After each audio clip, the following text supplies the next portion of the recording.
मित्रों नमस्कार। दोपहर मेट्रो डिजिटल टीवी के लिए मैं राजेश सिरोठिया। आज हम जब दिल्ली के चुनाव को लेकर चर्चा कर रहे हूँ, ये वीडियो जब तक आप तक पहुंचेगा यानी कि कल सुबह या रात को, तो 24 घंटे से भी कम समय बचेगा चुनाव प्रचार थमने में। लेकिन इस चुनाव में जिस तरह से चीजें चल रही हैं या चली हैं, उससे एक बात तो बहुत साफ है कि केजरीवाल बहुत बदहवासी में है, घबराहट में है और उनको अपने पैरों के नीचे से जमीन खिसकती नजर आ रही है। केजरीवाल ने जिस तरह से एक जन आंदोलन से खड़े करके एक पार्टी बनाई और उसको एक अपनी फैमिली पार्टी के रूप में कन्वर्ट कर लिया, तो और कांग्रेस ने जब ये भूल की इनको 2013 में, जब ये 28 सीट पर थे और बीजेपी 31 सीट पर थी, तो कांग्रेस ने जो 5-7 सीटें आई थी उसको देकर इनको 40 दिन के लिए सत्ता की इनको चाशनी चटवा दी। और जब 15 का चुनाव हुआ तो 14 में जो प्रचंड बहुमत बीजेपी को मिला था मोदी जी के नेतृत्व में, उसके बाद जब चुनाव हुआ तो कांग्रेस ने भी घबराहट में अपने वोटर्स जो है शिफ्ट कराए, अपने वोट जो है आप में शिफ्ट कराए। लेकिन ये बहुत आत्मघातक चीज होती है। मुझे याद है एक बार भारतीय जनता पार्टी का हमारे नेता थे, मित्र थे, उनको उन्हीं की पार्टी के एक नेता बहुत परेशान करते थे और वो उन्हीं की दम पर चुनाव जीतते थे लोकसभा में।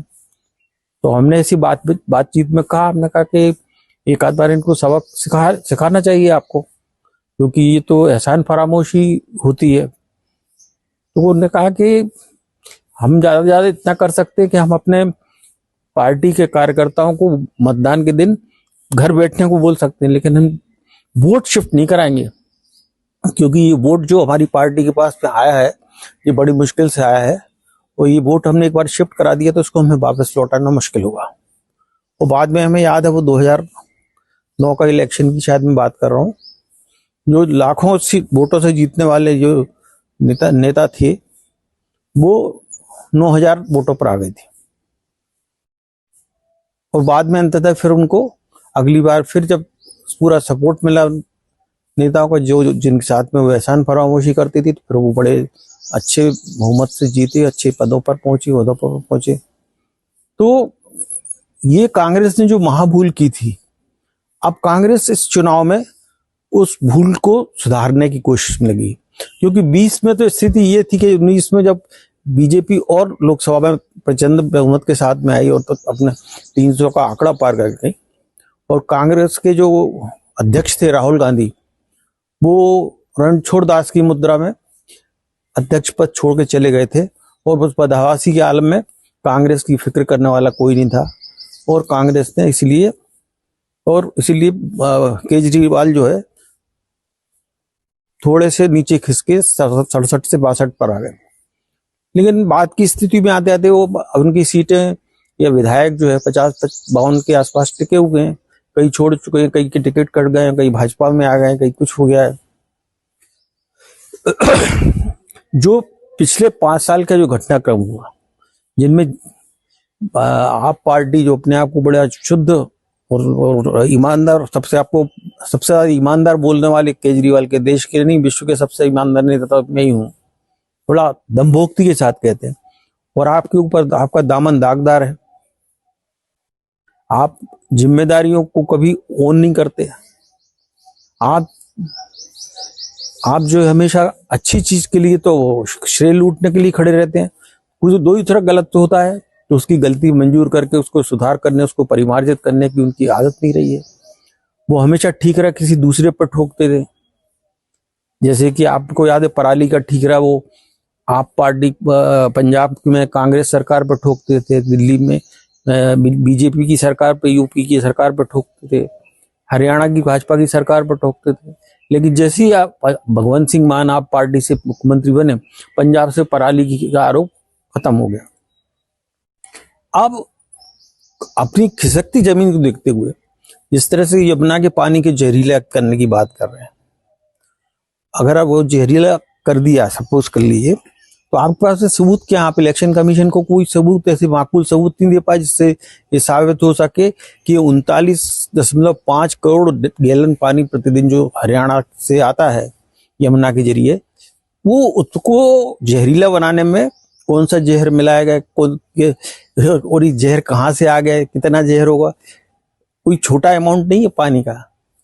फिर आप बताइए, अब दिल्ली की जो आप शहर, दिल्ली में आप जो जैसे बोलते थे कि लोग सैर सपाटे करने जाएंगे यमुना किनारे, इतना अच्छा पानी हो जाएगा, हम डुबकी लगाएंगे, वहां पर आपकी स्थिति ये है कि आदमी उसकी तरफ झांकना पसंद नहीं करता। उसमें फैन जो है प्रदूषण का, उसको आपने क्या किया? आप फिर बहाना जड़ा आपने कि कोरोना बीच में आ गया था, इस कारण हमें टाइम नहीं मिल पाया, फिर बीच में मैं जेल चला गया, इस कारण नहीं हो पाया। माने हर चीज का आर्गुमेंट आपके पास है, और ये जनता खूब समझ रही है। आप जिस तरह से मोहल्ला क्लिनिकों की बात करते हैं, उन मोहल्ला क्लिनिकों में काम कुछ में अच्छा हुआ है, कुछ में नहीं हुआ।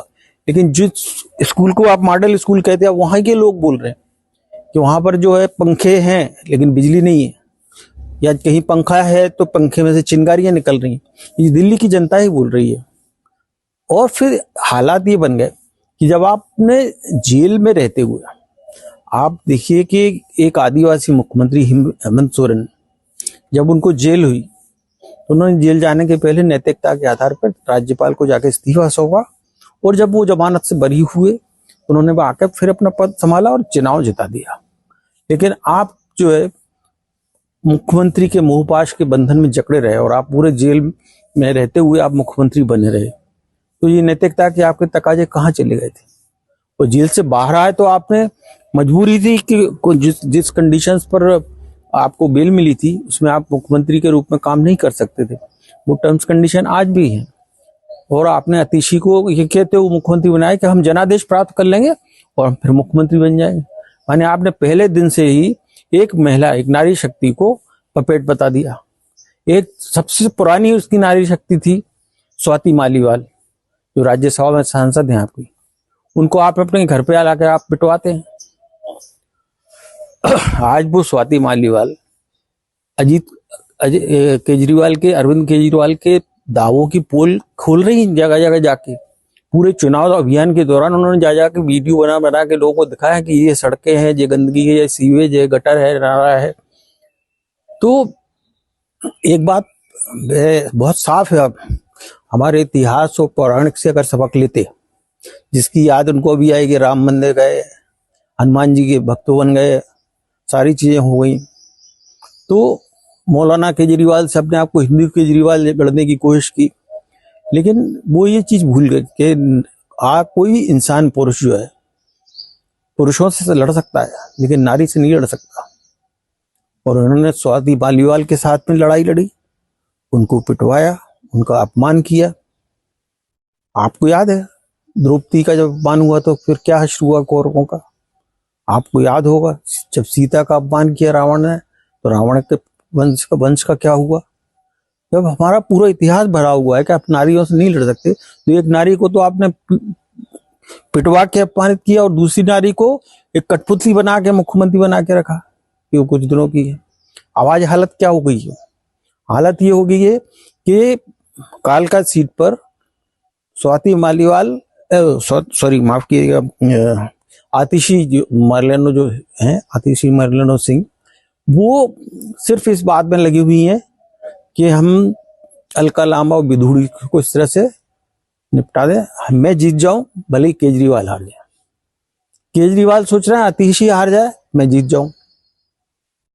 वहां पर संदीप दीक्षित और परवेश वर्मा जैसे कद्दावर नेता कांग्रेस और भाजपा के जो वहां पर लड़ रहे हैं चुनाव पर, तो केजरीवाल जो है बाकी दिल्ली में घूम नहीं पा रहे हैं। और आज उन्होंने जिस तरह से हरकत की कि हमारे ऊपर हमला करवाया अमित शाह ने, तो ये आरोप खिसियाहट के आरोप होते हैं। और ये दिखता है कि हताशा और पराजय के सिर पर आते देख जब आदमी इस तरह के आरोप लगाने लगता है तो वो चीजें साथ में समझ में आती हैं। मनीष सिसोदिया बिल्कुल साइलेंटली, क्योंकि वो भी अपमान का घूंट पी के बैठे हैं। उनकी वेल कंडीशन में ये नहीं था कि आप उप मुख्यमंत्री नहीं बन सकते, लेकिन उनको भी उप मुख्यमंत्री बनने से रोका और आपने आतिशी को मौका दिया। और ये कह के कि केवल ये एडॉक अरेंजमेंट है हमारे चुनाव जीतने तक। तो जो सुप्रीम कोर्ट, देश की सर्वोच्च अदालत का आदेश जो है, आपकी क्या दिल्ली में मिलने वाले जनादेश से हो जाएगा? आप में इतनी घबराहट पैदा हो गई है कि जो तो दिल्ली का जो मुस्लिम मतदाता है वो कहीं कांग्रेस की तरफ नहीं खिसक जाए। तो आपने अखिलेश यादव और ममता बनर्जी, जो कि अपने अपने राज्यों में मुस्लिम मतदाताओं की मसीहा के रूप में जाने जाती हैं, उनसे अपना समर्थन से जारी करवाया। वो क्यों करवाया? इसलिए कराया कि ये मुस्लिम वोट बैंक तो नहीं खिसके। बाकी तो वो अयोध्या और सब सारी ये रामलीला कर ही रहे हैं। लेकिन ये सब जो खिसियाट की चीजें हैं। आप एक वेगनआर गाड़ी में चलते थे, आपने कहा था मैं गाड़ी नहीं लूंगा, आपने गाड़ी ली। आपने कहा था मैं अपने छोटे से मकान में रहूंगा, आपने 54 करोड़ का बंगला बना लिया। तो आपने अपने ही बनाए हुए मानदंडों को खुद ही चकनाचूर किया है। तो इसलिए जो है, एक शेर है कि जहां में मेरी तबाही का बस इतना सा है सबब, मुझे तो लूटा है खुद मेरी जिद्दों ने। और जिद्दी केजरीवाल के कारण ही आज दिल्ली में हर नेता अपने बचाव में लगे। मनीष सिसोदिया अपने सीट को जीतने के चक्कर में लगे हुए हैं। सारे नेता ऐसे हैं। राघव चड्ढा जैसा एक चमकता चेहरा इनकी पार्टी में आया था, कहाँ है राघव चड्ढा? कहाँ दिख रहे हैं चुनाव प्रचार में? और मित्रों, बीजेपी ने जो लड़ाई लड़ी है या लड़ रही है वो अपनी जगह है। मोदी ने या शाह ने या बाकी नेताओं ने जो ताकत झोंकी वो अपनी जगह है। लेकिन जिस राष्ट्रीय स्वयंसेवक संघ ने दिल्ली लोकसभा के चुनाव में भाजपा के 240 सीटें आने के बाद, तब वो रूठ गई थी जगत प्रकाश नड्डा के एक दम्भोक्ति भरे बयान से।